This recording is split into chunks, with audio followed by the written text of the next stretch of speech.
All right, joining us now, former Deputy Independent Counsel, Fox News contributor Saul Weisenberg, and President and founder of the Article 3 Project, Mike Davis. Mike, what can you tell us about Trump's new attorney, Stephen Sadow, that Saul did not inform us about?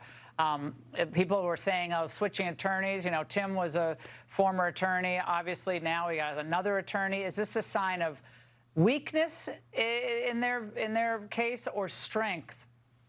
He's the motorcade is back on the move. By the way, they're already processed, and they're on their way back to the plane. So that was quick. Go ahead, Mike. I would say President Trump is gearing up. He's getting the best attorneys for the various Democrat lawfare around the country. He's ultimately going to prevail in all of these cases before the United States Supreme Court. This is lawless. All of these cases on every front. The presidential records case, Alvin Bragg's case up in New York for the non-crime of a businessman settling a nuisance claim. These January 6 cases. The issue is does this get resolved before November 5th?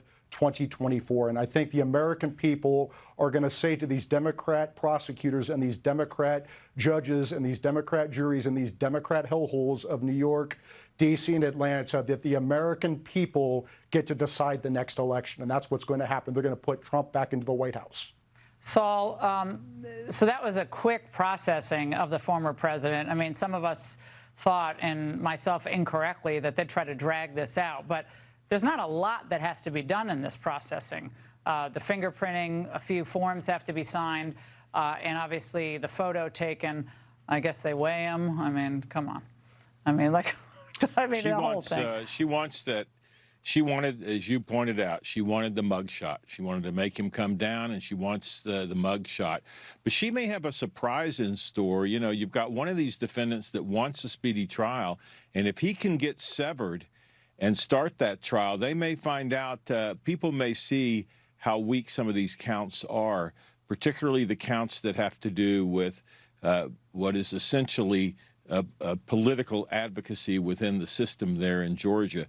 There's one defendant named Schaefer who's filed a motion to, I think he's the fellow who is head of the state Republican Party, who's filed a motion to remove, very, very good motion that gets into the fact that most of the political activity, all the political activity he says that he was charged with is all called for under the Electoral Count Act and the Georgia state law on how to challenge an election. So she may be in for a surprise.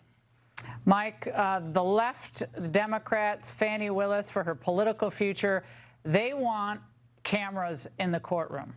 They're desperate to have this thing on television. You know the other network's going to go 24/7 with it.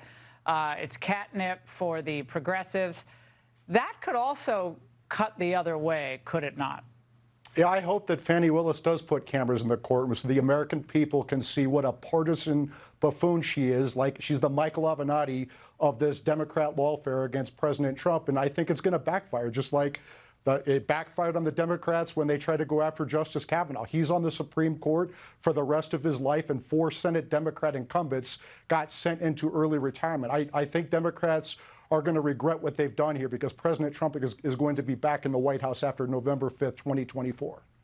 Saul, wouldn't it be rich if in the end, after all this, these legal proceedings run their course, what the Democrats have ended up accomplishing is ensuring that, number one, Donald Trump is the nominee, and then number two, we see the greatest political comeback of all time. Imagine if after all of this, that is the result. I mean, would there be enough hefty bags to hold the heads that would explode off the shoulders of left-wing partisans across the United States? But it's not out of the realm of possibility. Well, it would certainly be ironic, and you see the effect it's had on the Republican polls for the primary. And I think the real danger there from a purely political perspective is being caused by these state prosecutors. I think people sense that they're publicity hounds. Like I said, they both campaigned. That's an ethical problem. They both campaigned on going after Donald Trump. That should be a recusal issue. On the federal side, that's, I think that the federal charges are something he's going to have to contend with. I part company here with Mike. I mean, we'll have to see what the evidence says, but the Mar-a-Lago